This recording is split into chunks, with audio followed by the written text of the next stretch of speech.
Thomas Alva Edison अभूतपूर्व अमेरिकी आविष्कारक थे जिनके पास 1093 पेटेंट का विश्व रिकॉर्ड है। साथ ही उन्होंने दुनिया की पहली औद्योगिक अनुसंधान प्रयोगशाला बनाई।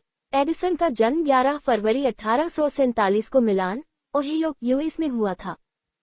एडिसन के पेटेंट और कई आविष्कारों ने जनसंचार और दूरसंचार में महत्वपूर्ण योगदान दिया। स्टॉक टिकर, phonograph, practical electric light bulb, motion picture camera, mechanical vote recorder और इलेक्ट्रिक कार के लिए बैटरी उनके कुछ उल्लेखनीय आविष्कार थे। उन्होंने अपने शुरुआती वर्षों के दौरान ग्रैंड ट्रंक रेल मार्ग लाइन के साथ यात्रा करने वाले यात्रियों को समाचार पत्र बेचे। इसके चलते उन्होंने ग्रैंड ट्रंक हेरल्ड नाम से अपना खुद का अखबार शुरू किया। इस अखबार में अप टू डेट जानकारी तक पहुंच जनता के बीच काफी हिट हो गई। इसके अलावा यह एडिसन द्वारा आने वाले कई और व्यापारिक उपक्रमों में से पहला था। शिक्षा, करियर और उपलब्धियां। शिक्षा।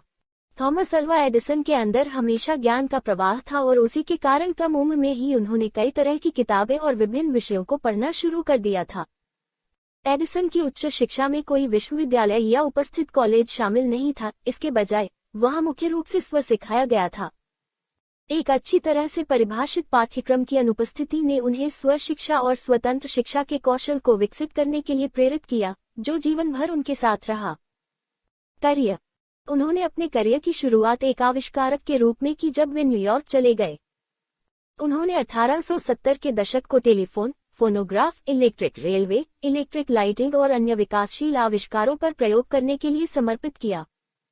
उनकी प्रसिद्धि का पहला दौर 1877 में फोनोग्राफ के डिजाइन द्वारा लाया गया, जिसने उनकी स्थिति को और अधिक ऊंचाइयों पर पहुंचा दिया। उन्होंने 1878 में न्यूयॉर्क शहर में एडिसन इलेक्ट्रिक लाइट कंपनी की स्थापना की। उपलब्धि। मानव जाति के लिए उनके उदार योगदान के लिए उन्हें कई पुरस्कारों और पदकों से सम्मानित किया गया। उनमें से कुछ में यूएस नेवी द्वारा विशिष्ट सेवा मेडल और यूएस द्वारा कांग्रेसनल गोल्ड मेडल शामिल हैं। उन्हें फ्रांस द्वारा officer of the Legion of Honour से अलंकृत किया गया था। New Jersey Hall of Fame और एंटरप्रेन्योर वॉक ऑफ फेम में उनका स्वागत किया गया। प्रकाश बल्ब का आविष्कार। थॉमस अल्वा एडिसन के सामने सबसे बड़ी चुनौती एक व्यावहारिक चमकदार विद्युत प्रकाश विकसित करना था। उन्होंने इससे कम वर्तमान बिजली ग्लोब के अंदर एक बेहतर वैक्यूम और एक छोटी कार्बोनेटेड फिलामेंट का उपयोग करके पूरा किया, जो एक सिला हुआ धागा है जो 13.5 घंटे तक जलता है। वह प्रकाश के विश्वसनीय, लंबे समय तक चलने वाले स्रोत का उत्पादन करने में सफल रहे।